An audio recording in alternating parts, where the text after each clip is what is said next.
한국이나 미국에서 사람들이 요즘처럼 정치에 관심을 가져본 적은 없는 것 같습니다.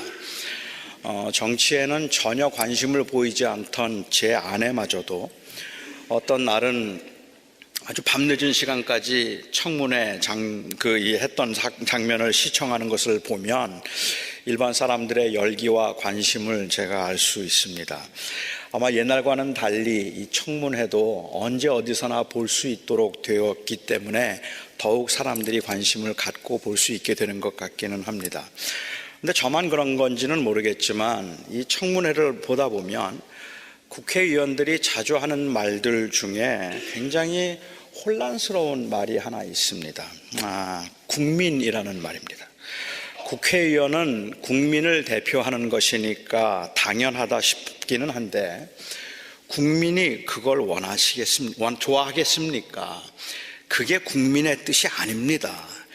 이것이 국민의 소리입니다 라는 말을 들을 때 국회의원들이 생각하는 국민은 도대체 누굴까 싶기도 하고, 어떻게 저게 국민의 뜻이라고 저렇게 단언적으로 말할 수 있을까 싶은 마음이 들어서 의아하기도 합니다. 지난 몇 주 동안에 광화문에 100만의 사람들이 모여서 주말마다 집회를 했습니다.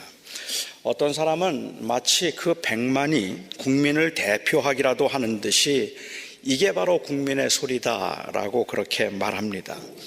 어떤 사람은 100만이 모이기는 했지만 그곳에 가지 않은 4,900만이 바로 국민의 소리다 말하기도 합니다. 페이스북 친구들 중에도 분명한 어떤 정치적 입장을 취하고 있는 사람들은 그 반대 입장을 취하는 사람들이 올리는 글들이 너무 싫어서 반대 입장을 취하는 사람들과는 아예 그 페이스북이나 SNS에서 친구 관계를 끊어버리기도 합니다. 그러니까 페이스북이나 SNS를 통해서도 항상 같은 사람들의 입장의 글들만을 읽게 되죠. 그러면서 온 국민은 다 그렇게 생각하고 있다고 확신합니다.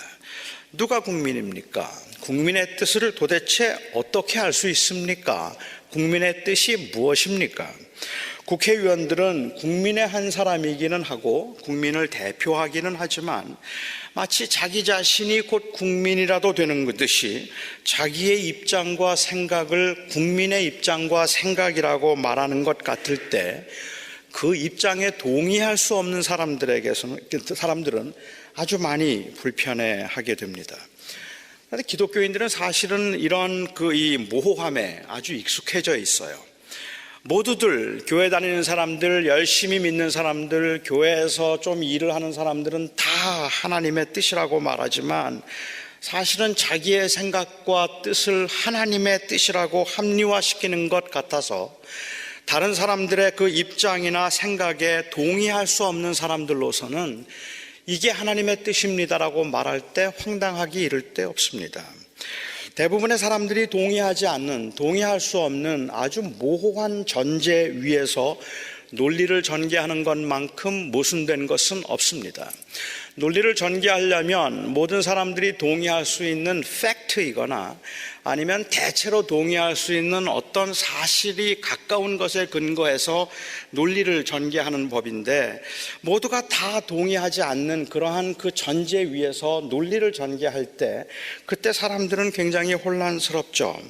가령 예를 든다면 제 설교를 몇 번쯤 들어보신 분들은 제가 설교를 하면서 그 상당히 잘생겼다는 대전제를 가지고 설교하고 있다는 것을 쉽게 발견하실 겁니다. 저는 제가 왕따를 당하는 이유가 외모 때문이라고 생각해요. 그리고 젊은이들이 저를 집회에 초청하는 이유도 저의 외모 때문이라고 생각하고 제가 살면서 경험하는 모든 문제들, 모든 복잡함들은 다 저의 외모에서 비롯된 것이라고 저는 생각합니다. 하지만 그렇게 생각하지 않는 교인들은 이 잘생겼다는 전제 자체가 잘못된 것이기 때문에 그것을 놓고 논쟁을 할 가치도 없고 대화를 할 가치도 없고 들을 가치도 없다고 생각합니다. 그래서 제가 저의 외모에 관한 이야기를 할 때마다 교인들은 그것을 병이거나 아니면 뻥이라고 생각을 하고 저는 교인들의 그런 반응을 질투라고 읽습니다. 어떤 일이 하나님의 뜻이라는 그 전제는 거기에 동의할 수 없는 사람들에게는 경우에 따라서는 분노할 만큼 혼란스럽습니다. 도대체 하나님의 뜻을 어떻게 알 수 있습니까? 자기가 하나님이 아니라면 감히 누가 하나님의 뜻 운운할 수 있단 말입니까? 용서하는 것이 하나님의 그 계시된 하나님의 뜻이라는 것은 다 대체로 인정하더라도, 그래서 치리하는 것이 하나님이 원하시는 용서인지 아니면 없었던 일처럼 잊어버리는 것이 하나님이 원하시는 용서인지 누가 알겠어요? 어떻게 알 수 있습니까? 우리는 일반적으로 이미 나타난 일들 혹은 되어진 일들이 하나님의 뜻이라고 이해를 합니다. 하지만 그 말도 혼란스럽기는 마찬가지입니다. 제가 지금 한길교회에서 사역을 하고 있는 것이 제가 여기에 오도록 허락하신 분이 하나님이라고 믿기 때문에 하나님의 뜻이라고 말합니다. 그런데 만일 제가 다른 곳으로 가려고 한다면 그게 하나님의 뜻이 아니라고 말할 수 있겠습니까? 이제 하나님께서 또 다르게 인도하신다면 그걸 어떻게 알죠? 제가 여기에 있으려고 하는 것이 하나님의 뜻에 어긋나는 것은 아니겠는가 말입니다. 제 고집에 의해서 억지스럽게 그냥 다른 곳으로 떠나게 된다면 그렇게 떠났으니까 결과적으로 하나님의 뜻이었다고 말해도 되겠느냐는 말입니다. 당회가 5분을 시무장로 후보로 추천한 것이 하나님의 뜻입니까? 당회가 잘못한 일일 수도 있지 않겠습니까? 그런데 그걸 하나님의 뜻이라 하나님의 뜻대로 5명을 추천했다고 말한다면 당회의 뜻이 곧 하나님의 뜻이라고 말하는 것처럼 들리지 않겠습니까? 원하든 원하지 않든 결과적으로는 하나님의 주권 가운데 하나님께서 하신 일이니까 하나님의 뜻으로 받아들이고 순종하라고 요구한다면 인간이 범할 수 있는 잘못과 실수를 용납하고 개혁이나 변화를 추구해서는 안 된다는 일종의 그 결정론에 빠질 수 있는 우려가 있음을 우리는 모두가 다 알고 있는 바입니다. 이런 결정론적인 입장이 악을 행하는 자들에게 자기 합리화와 잘못된 순종을 요구하게 만드는 빌미를 제공했던 예는 교회 역사에서 얼마든지 찾아볼 수 있는 일들입니다. 그냥 된 일은 하나님의 뜻이라고 하고 그냥 그렇게 결정된 것은 하나님의 뜻이니까 무조건 받아들이고 순종하라는 말만큼 위험한 말도 없기 때문에 그렇습니다. 하지만 그러니까 이번 장로 추천은 잘못된 거야 라는 말도 이건 하나님의 뜻입니다라고 말하는 것만큼 위험할 수 있습니다. 그게 아니라 이게 하나님의 뜻이라고 단정하기는 마찬가지이기 때문입니다. 우리는 성경을 통하여서 우리에게 계시하신 분명한 것들 말고는 하나님의 뜻에 대해서 아는 바가 없습니다.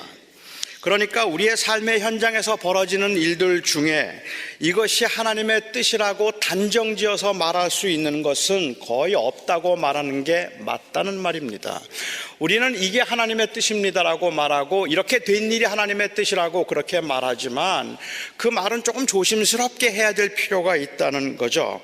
저는 이런 관점에서 오늘 본문으로 제가 택한 잠언 말씀을 보아도 쉽게 동의할 수 없는 부분들이 좀 있을 거라고 생각해요. 저는 이 말씀의 의도가 무엇일까 하는 것을 고민하면서 이 말씀이 의도하지 않는 바는 무엇일까 하는 것부터 먼저 생각해 보았습니다. 저는 이 말씀은 다수가 언제나 소수보다 옳다는 의미는 아니라고 저는 생각합니다. 다수가 하나님의 뜻이니까 무슨 일이든지 다수가 결정한 것은 하나님의 뜻이다. 그것이 하나님이 원하시는 일이다 라는 의미로 이해해서는 안 된다고 생각하고, 또한 이 말씀의 의미가 모든 문제의 해결은 제비뽑기 혹은 추천에 의해서 되는 것이다 라는 의미도 아니라고 생각합니다. 그러니까 제비뽑기가 언제나 최선이니까 문제가 생기면 투표하고 문제가 생기면 제비뽑기를 해서 다수의 의견을 언제나 따라야 된다, 이런 말이 아니라는 말이죠. 브루스 워키라고 하는 그 학자가 오늘 이 말씀에 대해서 설명하면서 언급한 대로 여기에 있는 이 말씀은 문맥상 전쟁터에 관한 말을 하고 있는 것이 아니라 법정에 관한 이야기를 하고 있다라고 이야기를 했는데 저는 일리가 있다고 생각합니다. 그러니까는 이것은 전쟁터에 적용되는 그러한 말씀이 아니라 법정에 적용되는 말씀이라는 거죠. 전쟁터에서는 지휘관의 명령을 따라야지 제비를 뽑거나 투표를 할 수 없습니다. 공격을 해야 합니까? 아니면 후퇴를 해야 합니까? 그 결정을 지휘관이 결정하면 따라가는 것이지 전쟁터에서 한번 군인들에게 물어봐서 다수결 의결로 가자 이렇게 말할 수는 없지 않느냐는 거예요. 그러니까 전쟁터에서는 그렇게 안 하죠. 하지만 법정은 다른 거죠. 사실 우리가 생각해 보면 한 치 앞을 내다볼 수 없는 사람들로서는 인생의 모든 결정들이 모든 중대한 결정들이 다 사실은 제비뽑기와 다를 바 없다고 생각하는데 그것도 일리가 있다 싶어요. 어찌 생각하면 우리가 내린 대부분의 결정들은 제비뽑기와 크게 다르지 않아 보이기 때문에 그렇습니다. 우리는 정확하게 알고 결정하는 게 아니에요. 이걸 수도 있고 저걸 수도 있을 것 같은데 이것도 못하겠고 저것도 못하겠어서 아주 고민하다가 지금 여러분들은 여러분의 배우자와 살고 있잖아요. 아닌가요? 그렇지 않고 그냥 어쩔 수 없어서 다른 사람은 아무도 없어서 하는 건 아니잖아요. 그렇죠? 그냥 어떤 분은 그냥 두 분 중에 한 분을 택해야 되는 고민이었을 거고 저 같은 경우에는 수십 명 중에 한 명을 택해야 되는 고민의 차이만 있었을 거라고 생각되는데 사업을 할 것이냐 말 것이냐, 사업을 접을 것이냐 말 것이냐, 그러니까 내가 한국으로 돌아갈 것이냐 여기에 살 것이냐, 이걸 어떻게 알 수 있겠느냐는 말입니다. 많은 망설임 가운데 운명에 맡기듯이 그리스도인들이라면 하나님의 주권과 뜻에 맡기듯이 무언가를 그냥 결정하고 맡겨야 되는 경우들이 태반입니다. 하지만 아무리 생각해도 뾰족한 묘안이 없어서 눈 감고 제비 뽑기라도 하고 싶은 그러한 심정일 때가 허다하게 많더라도 앞뒤 전후를 살펴보지 않고 제비 뽑기가 언제나 최선이다라고 이렇게 말한다면 그것은 대단히 무책임한 행동일 수 있을 겁니다.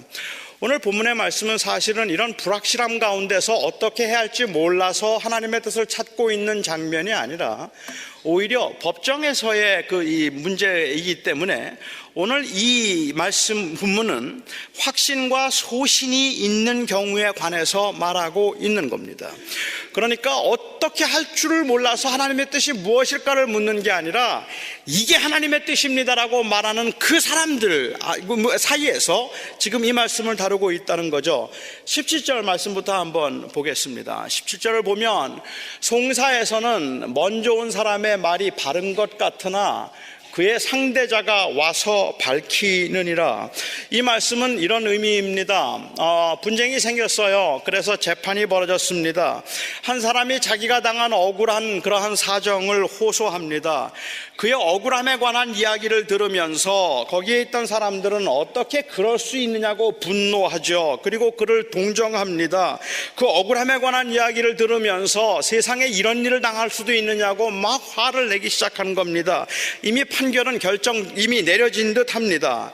그런데 잠시 후에 이 가해자로 여겨졌던 사람이 나와서 변명을 하기 시작합니다. 오히려 자기가 더 억울하다고 말하고 자기가 그럴 수밖에 없었던 상황을 설명하기 시작합니다. 처음 사람의 이야기를 들으면서 몰랐던 사실들을 알게 되고 그리고 미처 생각하지 못했던 또 다른 관점에서 문제를 보게 됩니다. 나중에 온 사람의 이야기를 듣고 나니까 그 사람 말도 맞는 것 같아요. 그 사람의 말을 듣기 전에 처음 사람의 말을 들었을 때는 그 사람의 말이 다 맞는 것 같아서 그거 참 나쁜 사람이라고 생각을 했는데 그 나쁜 사람이라 여겨지는 사람이 와서 자기의 입장과 상황을 설명하는 것을 들으면서 그 사람도 그럴 수밖에 없었구나라는 그러한 이해가 된다는 거죠. 이처럼 다른 상대방의 말을 들어보기 전까지는 한 사람의 말만 듣고 섣불리 판단해서는 안 되는 경험을 저희들은 우리의 삶에서도 자주 하는 바입니다. 서로 자기의 입장을 강력하게 주장하는데 딱히 누가 맞다, 누가 틀리다를 말하기 어려운 경우는 어떻게 해야 합니까? 그래서 이 말씀 가운데 처음에는 이 사람의 말이 맞는 것 같지만 17절 말씀은 그런데 나중에 다른 사람이 와서 이야기를 하니 그 사람 말이 또 맞는 것 같다라고 이야기해요. 이럴 때는 어떻게 하죠? 18절 말씀하십니다. 제비 뽑는 것은 다툼을 그치게 하여 강한 자 사이에 해결하게 하느니라. 여기에 강한 자란 단순히 힘이 있고 권세가 있는 자들을 가리키는 것이 아니라 자기의 주장과 그리고 자기의 소신이 아주 강한 사람을 가리켜 말하는 겁니다. 그러니까 오해하지 말아야 합니다. 자기의 입장과 주장이 강한 사람이 언제나 문제가 되는 건 아니라는 말입니다. 저는 교회 안에서도 마찬가지고 사회에서도 마찬가지라고 생각해요. 어떤 사실에 대해서 확신이 있고 주관이 뚜렷한 사람들을 보면 자꾸 문제 일으키는 사람이라고 사람들이 피해요. 그리고 웬만한 사람들은 그냥 좋은 게 좋다는 식으로 자기의 주관이나 소신이 없는 사람들을 대체로 사람들은 좋아하고 소셜하다고 생각을 합니다. 하지만 자기의 입장과 주장이 강하다고 해서 언제나 문제가 되는 건 아닙니다. 자기의 입장에 대해서 분명한 소신을 가지고 있다는 건 전혀 문제될 게 없습니다. 다만 그렇게 강한 소신을 가지고 있는 두 입장이 서로 부딪힐 때는 다툼이 불가피해집니다. 그래서 부딪혀서 다투는 것이 어쩔 수가 없는 상황이 되죠. 서로 양보할 수 없어요. 이 사람도 이게 하나님의 뜻이라고 말하고 이 사람도 이게 하나님의 뜻이라고 말하는데 서로 양보할 수 없어서 두 입장이 아주 강하게 대치되는 경우, 이럴 때 어떻게 해야 합니까? 양쪽의 입장을 주의 깊게 들어보아야 하겠죠. 그런데 아무리 양쪽의 입장을 들어도 진위를 판가름할 수 없을 만큼 양쪽의 입장이 팽팽합니다. 이럴 때는 뭔가 결정을 해야 되는데 어떻게 해야 합니까? 그래서 양쪽이 배심원들의 판결에 따르겠다고 합의를 하고 재판에 응해서 그 배심원들에게 묻는 겁니다. 그게 18절 말씀의 그 문맥이고 상황이라고 보면 될 것 같아요. 배심원 판결이라는 것은 평범한 사람들의 상식과 양심에 근거해서 옳고 그름을 판단한다는 정신에서 비롯된 사법제도입니다. 여러 명의 배심원들이 양쪽의 이야기를 듣고 자기들의 의견을 말하고 그리고 배심원들 안에서 판결을 내리게 되는데, 이때 배심원들의 결정은 곧 그 당사자들의 결정이 되는 겁니다. 이 배심원 판결이라는 것은 언제나 만장일치제이기 때문에 누군가 한 사람이라도 자기의 의견을 끝까지 고집하면 마치 그 두 사람이 서로 싸우는 것처럼 배심원 사이에서도 끊임없는 논쟁을 하게 되어 있습니다. 저도 배심원 배심원 듀리를 한번 한 적이 있었는데 12명이 모여서 회의를 하는데 상황은 너무 분명한 상황이라서 그 판결이 간단하게 날 수 있는 판결이었음에도 불구하고 12명 중에 한 명이 다른 의견을 내는 바람에 다음 날도 또 가고 그 다음 날도 또 가고 3일을 가야 했습니다. 옳고 그름을 결정하는데 철저하게 타자인 일반인들의 상식과 양심에 의존한다는 것, 그것은 때로는 굉장히 위험해 보입니다. 아마도 그래서 배심원 판결에서 잘못된 판결들도 굉장히 많이 나올 거라고 생각해요. 법적으로 정확하게 그 상황을 판단하고 증거에 의해서 한다면 몰라도 그 증거를 다 주고 난 다음에도 일반인들의 그 타자들의 상식과 양심에 따른다는 건 위험해 보이지 않아요. 위험해 보일 수 있어요. 그런데 그렇지 않아서 자기의 입장을 진리인 것처럼 말할 때 발생할 수 있는 문제도 또한 만만치가 않습니다. 달리 해결할 수 있는 방법이 없기 때문에 그래서 결국은 객관적으로 철저하게 타자인 사람들에게 그들의 상식과 그들의 양심에 의존해서 그래서 그 판결을 결정을 하기로 한 겁니다. 서로 합의한 바이겠죠. 하지만 여러분, 자기 입장에 그렇게 강력하게 소신을 가지고 있던 사람이 배심원이 판결을 냈다고 그게 진실로 믿어지겠습니까? 배심원들이 판결을 했다고 해서 그래 내가 틀렸다, 당신이 맞습니다라고 인정할 수 있겠습니까? 여전히 억울함은 남아있지 않겠습니까? 배심원들의 판결이 언제나 진리는 아닐 테니까 말입니다. 그래도 그 결정은 받아들여져야 합니다. 그래야 사법제도가 가능해지니까요. 하나님을 인정하는 그 그리스도인들의 경우에는 이와 같은 다수에 의한 결정을 하나님의 뜻이라고 말하기도 합니다. 물론 이 하나님의 뜻이라고 말할 때도 애매함이 있어서 제가 조금 더 설명을 드리고 싶습니다. 제가 동부에 있을 때였는데요, 그 당시에 제가 속해 있던 그 교단에서 교단적으로 창세기에 나오는 그 창조 사건을 어떻게 이해해야 할 것인가로 아주 심각한 토론이 있었습니다. 그래서 그 창세기에 나오는 사건을 6일 창조로 보아야 되는가, 문학적인 표현으로 보아야 되는가, 아니면 그것을 또 조금 진화론을 인정해야 되느냐, 혹은 과학적인 입장을 용납해야 되는가, 뭐 이런 것들 때문에 굉장히 교단적으로 시끄러웠던 때가 있어요. 제가 속해 있던 이 미국 노회에서도 이 문제로 노회가 모일 때마다 시끄러웠습니다. 저와 가깝게 지내던 연세가 높으신 한 목사님, 미국 목사님이 아주 강력하게 자기의 주장을 하면서 만일 노회가 잘못 결정하면 후손들에게 아주 큰 죄를 짓는 것이 될 것이고, 이 교단은 교단적으로 좌경화될 수도 있을 것이라고, 자유주의에 빠질 수도 있을 것이라고 강하게 경고했습니다.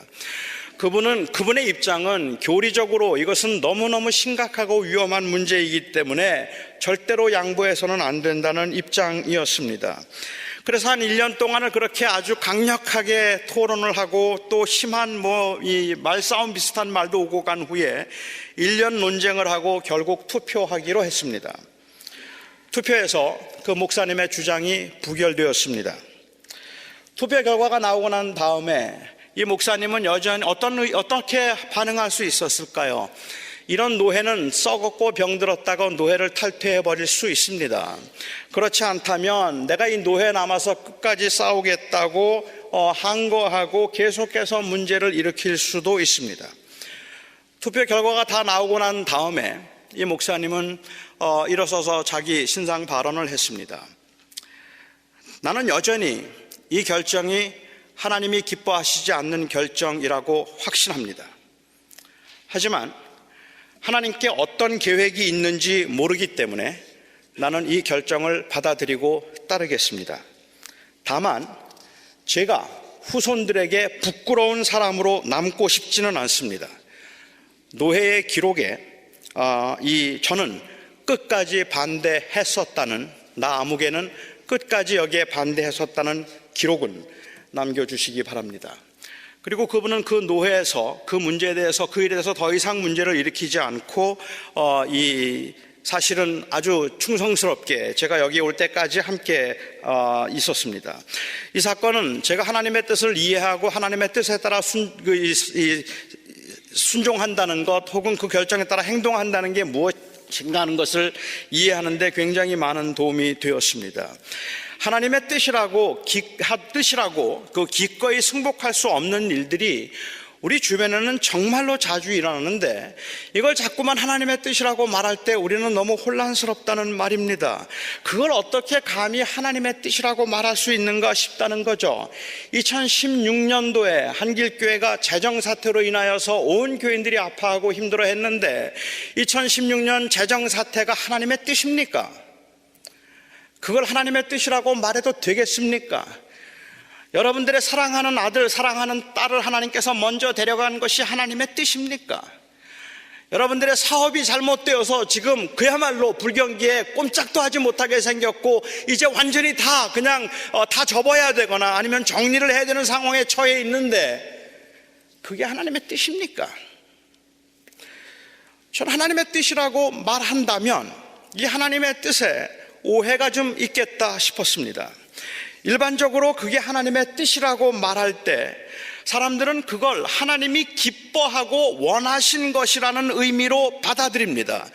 그렇기 때문에 그게 하나님의 뜻입니다라고 말하면 하나님의 주권 가운데 허락하셨습니다라는 의미로 받는 것이 아니라 하나님께서 그것을 굉장히 좋아하시고 원하셨던 일입니다라는 의미로 받아들이니까 우리는 용납이 안 돼요. 이해가 되지 않습니다. 어떻게 나의 이 아픔과 고난을 하나님이 기뻐하실 수 있는가라는 의문을 갖게 되고, 어떻게 교회가 경험하고 있는 이 소란과 소통, 이 소란과 혼란을 하나님이 기뻐하시는 일인가라고 말하게 되고, 교회가 갈라졌는데, 교회가 깨졌는데, 교회가 아픔을 겪고 있는데 한두 사람의 잘못으로 인하여서, 아니 목회자 한 사람의 욕심으로 인하여서 교인들이 다 힘들어하고 있는데 그게 하나님의 뜻이라고 말한다면 이해가 되십니까?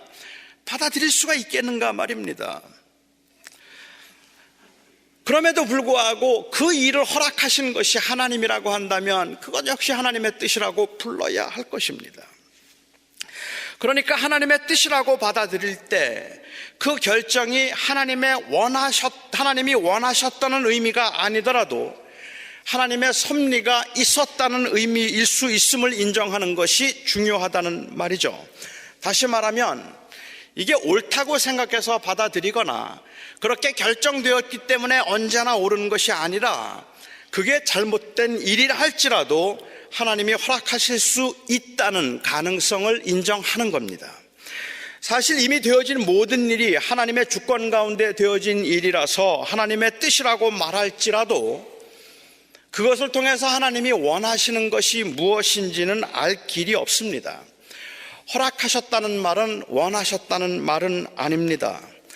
탕자가 아버지로부터 독립을 원해서 자기 몫의 재산을 달라고 했습니다. 이 탕자가 둘째 아들이 다 탕진해버리고 고생할 것을 알면서도 아버지는 그 아들에게 재산을 주었습니다. 독립을 허락한 거죠. 하지만 독립을 허락했지만 아버지가 독립을 원했다거나 아니면 독립을 기뻐했다고 말할 것은 아닙니다. 아버지가 기뻐하고 그리고 원했던 것은 따로 있습니다. 비록 재산을 다 잃어버려도 아들이 그 아버지의 품으로 돌아오고 아들이 아버지의 품을 최고의 안식처로 생각할 뿐만 아니라 아버지와의 관계가 회복될 수 있다면 그것을 위해서 사실은 그 자식이 독립하겠다는 말을 허락했지만 그것을 기뻐하지는 않았단 말입니다. 이스라엘 백성들이 자기를 대신하여 싸워줄 왕을 원했습니다. 이것은 하나님을 분노하게 할 만큼 하나님에 대한 불신 행위였습니다. 하나님은 그런데도 불구하고 하나님께서는 그들이 원하는 조건대로 왕을 세웠습니다. 바로 사울 왕입니다. 그러니까 이 사울 왕을 하나님께서 세우신 것은 하나님의 뜻입니다. 다시 말하면 하나님이 허락하신 일입니다. 하지만 하나님께서 사울이 왕이 되는 것을 원하셨던 것은 아닙니다. 하나님이 원하셨던 왕은 다윗이었습니다. 하나님이 그럼에도 불구하고 사울을 왕으로 세우도록 허락하신 것은 그를 왕으로 세움으로 그 백성들로 하여금 그 불신이 얼마나 치명적이고 위험한 그러한 일들을 만들어낼 수 있는가 하는 교훈을 주기 위해서요, 또한 그 다윗을 왕으로 세우기 위해서였습니다. 사람들이 당하는 고난, 사람들이 당하는 전쟁, 분쟁을 하나님이 기뻐하실 리가 없습니다. 그럼에도 불구하고 그것을 감히 하나님의 뜻이라고 부른다면 거기에는 우리가 짐작조차 할 수 없는 하나님의 또 다른 원하심이 있겠구나라는 생각에 잠시 허락하셨을 뿐이라는 의미일 뿐입니다. 하나님의 원하심이 무엇인지는 아직 우리는 모릅니다. 잠언 16장 33절에 이런 말씀이 있습니다. 제비는 사람이 뽑지만 모든 일을 작정하기는 여호와께 있느니라. 그 결정을 한 것이 사람 같지만 하나님이 하신 것이라는 말씀입니다.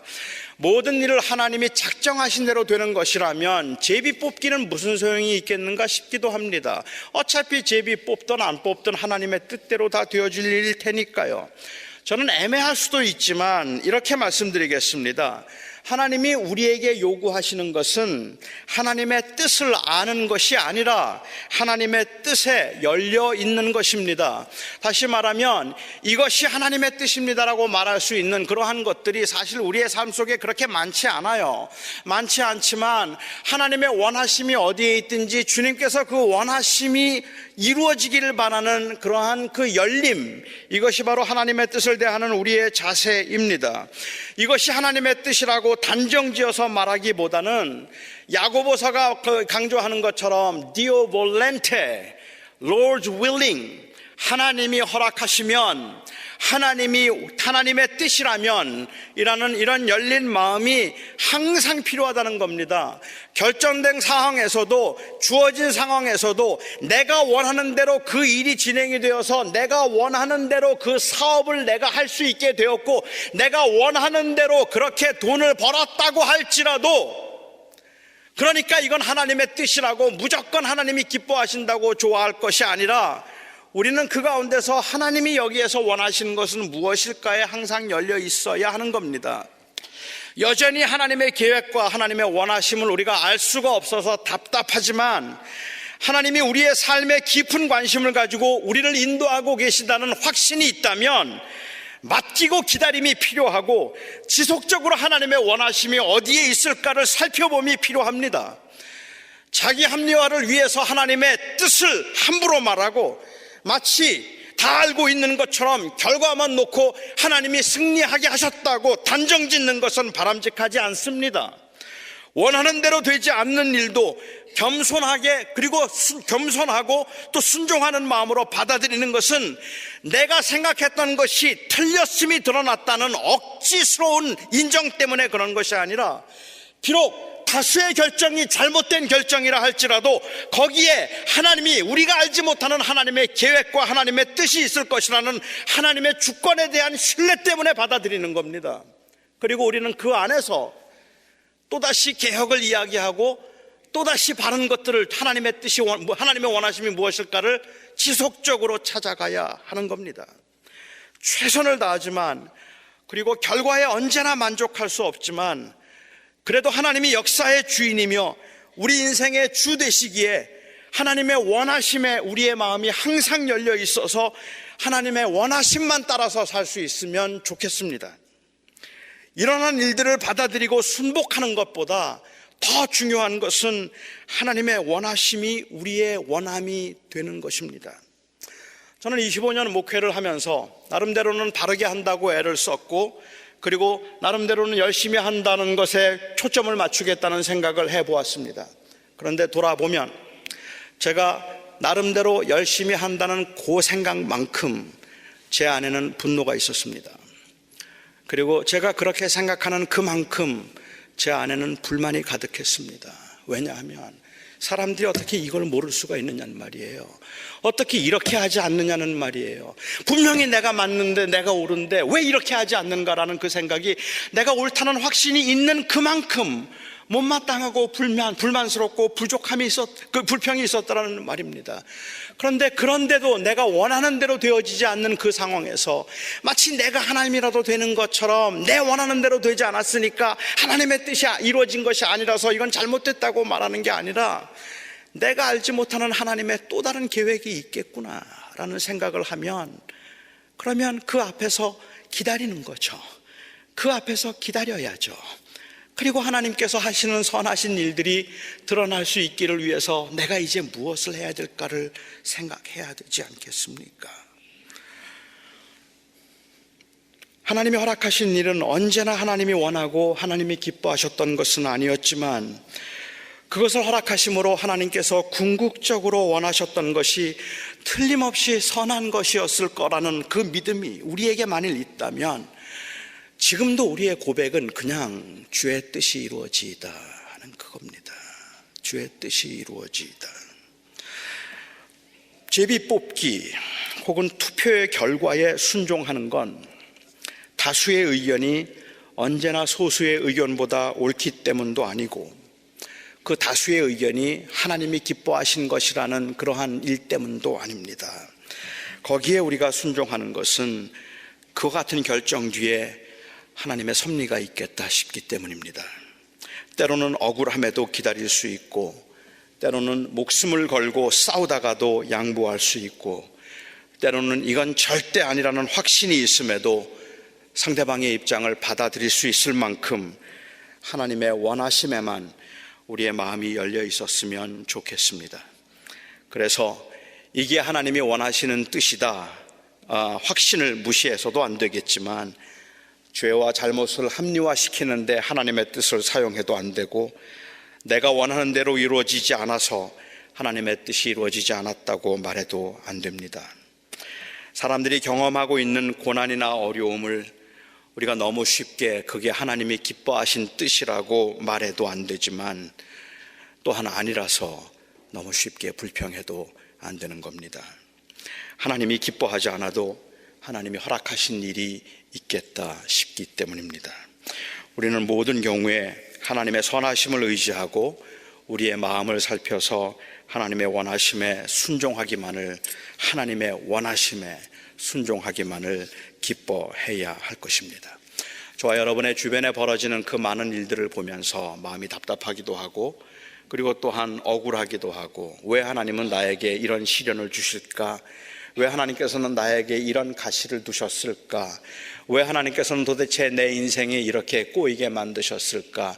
하나님은 전능하시고 전지하신 분이시고 하나님은 우리를 사랑한다고 말씀하시는데, 그런데 왜 이런 일들이 일어났을까? 이게 하나님의 뜻일까라고 묻는다면, 저는 감히 여러분들에게 마음의 위로가 될 수 있기를 바라는 마음으로 드릴 수 있는 말씀은, 그건 하나님이 기뻐하시는 일은 아닙니다 하는 겁니다. 그건 하나님이 여러분들의 고난을 하나님이 기뻐하셨을 리가 없습니다. 그런데도 하나님이 그 선하심 가운데 우리가 알지 못하는 어떤 하나님의 그 뜻이 있어서 하나님께서 잠시 허락하셨을 겁니다. 조금만 더 기다립시다 라고 말씀을 드릴 수 있을 것 같습니다. 기도하겠습니다.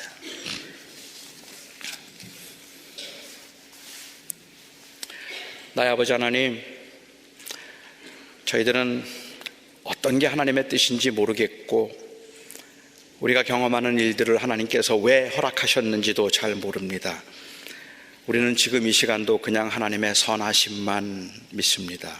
아버지 하나님, 어느 때는 도저히 그래서는 안 된다고 생각되는 것들이 세상의 다반사로 일어나고, 우리 주변에도 그런 일들이 허다하게 일어나는데, 그런 일들을 볼 때마다 가슴이 아프고 마음이 무겁고, 그리고 분노하기도 하고, 때로는 그러한 모습들을 볼 때마다 좌절하기도 하지만, 그러나 주님, 결국 역사를 주관하시고 저의 생명과 인생을 주관하시는 분이 하나님이심을 저희가 믿기에, 이 모든 일들 가운데 하나님의 그 손길이 있음을 저희가 믿고 의지하고 신뢰합니다.